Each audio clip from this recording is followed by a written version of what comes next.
সম্প্রতি communication disorder নামে একটি নতুন শৃঙ্খলা প্রবর্তন করেছে, যেটা ডিপার্টমেন্ট। তো communication disorder is an important issue.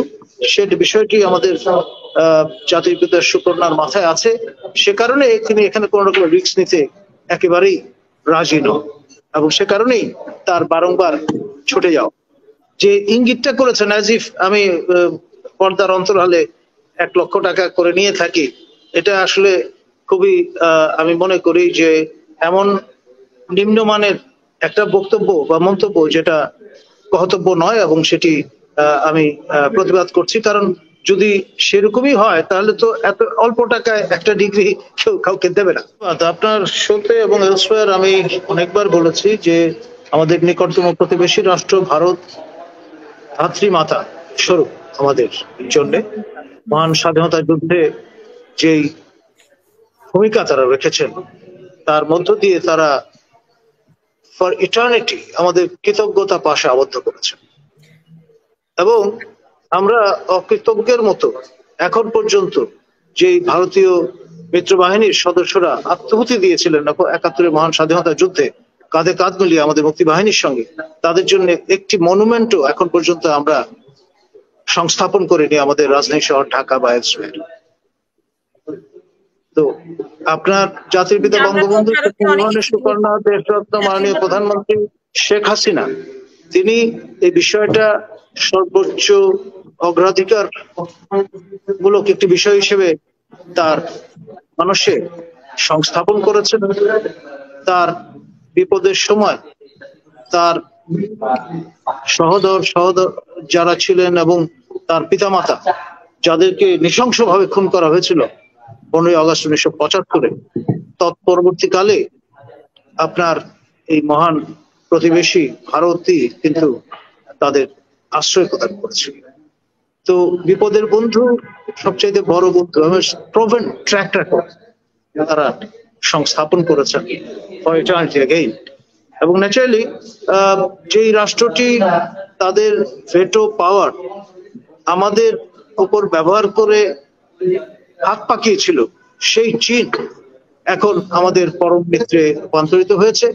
কিন্তু বিষয়টা হচ্ছে এই যে তাই বলে আমাদের সবচাইতে ট্রাস্টেড এবং পুরনো বন্ধু এবং ধাত্রী মাতা তাদেরকে আপনার কোন রকমের মিসআন্ডারস্ট্যান্ডিং এর মধ্যে রেখে ডেফিনেটলি নব্য বন্ধু এই গণচীনের সরকারের সঙ্গে বোঝাপড়ার জন্য ফিনিশিং যে টাচটা সেটা অবশ্যই দিয়ে রাখা ভালো। কারণ হচ্ছে আমি আমাদের ঢাকা বিশ্ববিদ্যালয়ের রেফারেন্স দিয়ে বলবো যে আমরা বিষয়টা মাথায় নিয়ে সম্প্রতি কমিউনিকেশন ডিসঅর্ডার নামে একটি নতুন শৃঙ্খলা প্রবর্তন করেছে, যেটা ডিপার্টমেন্ট। তো communication disorder is an important issue. সে বিষয়টি আমাদের জাতির পিতা সুকন্যার মাথায় আছে, সে কারণে তিনি এখানে কোন রকম রিস্ক নিতে একেবারেই রাজি নন, এবং সে কারণেই তার বারংবার ছুটে যাও। একজন দর্শক শ্রোতা একটা মন্তব্য করেছেন যেটা আপনি ফরওয়ার্ড করেছিলেন, আবার দৃষ্টি আকৃষ্ট হয়েছে, সেজন্য আমি বিষয়টা নিয়ে আগে একটু কথা বলবো। তিনি বলেছেন যে ডক্টর নাজমুল হাসান কলিমুল্লাহ ডক্টরেট ডিগ্রির জন্য 1 লক্ষ টাকা করে নিয়ে থাকেন। এটার একটা ব্যাখ্যা থাকা ভালো। আমি আমাদের বাংলাদেশ ইউনিভার্সিটি অফ প্রফেশনালস বিউপিতে যিনি পিএইচডি সুপারভাইজ করেন, এই লম্বা 3 বছর 5 বছর সময় পরে তাকে যে অনারিয়াম দেওয়া হয় সেটা বিশ্ববিদ্যালয়ের পক্ষ থেকে 50,000 টাকা, সেটা আমি প্রাপ্ত হয়েছি। জেনারেল আজিজ যে পিএইচডি ডিগ্রি করেছেন, বা লেফটেন্যান্ট জেনারেল মোল্লা আকবর যে পিএইচডি ডিগ্রি করেছেন, তাদের এই ডিগ্রি সন্দর্ভ রচনা জমা দেওয়ার পরে যে ডিফেন্স পরীক্ষা হয়ে যাওয়ার পরে বিশ্ববিদ্যালয় কর্তৃপক্ষ আমাকে 50,000 টাকা পারিশ্রমিক প্রদান করেছে।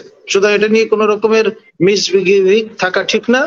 আর যে ইঙ্গিতটা করেছেন অ্যাজ ইফ আমি পর্দার অন্তরালে 1 লক্ষ টাকা করে নিয়ে থাকি, এটা আসলে খুবই আমি মনে করি যে এমন নিম্নমানের একটা বক্তব্য বা মন্তব্য যেটা কর্তব্য নয়, এবং সেটি আমি প্রতিবাদ করছি। কারণ যদি সেরকমই হয় তাহলে তো এত অল্প টাকায় একটা ডিগ্রি কেউ কাউকে দেবে না, তাই না?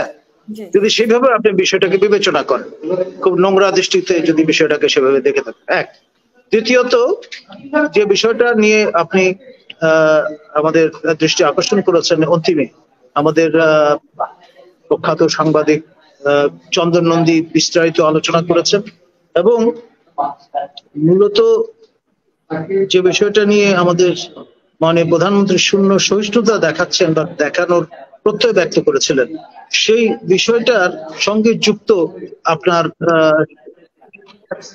সদ্য হারিয়ে যাওয়া আমাদের অনারেবল মেম্বার অফ পার্লামেন্ট জনাব আনা প্রসঙ্গটি, সবকিছুকে ঘিরে যে ধোঁয়াশাটা, সেটা কিন্তু সেই দুর্নীতিকেই ঘুরে ফিরে আষ্টে পৃষ্ঠে আমাদের সামনে নিয়ে আসছে।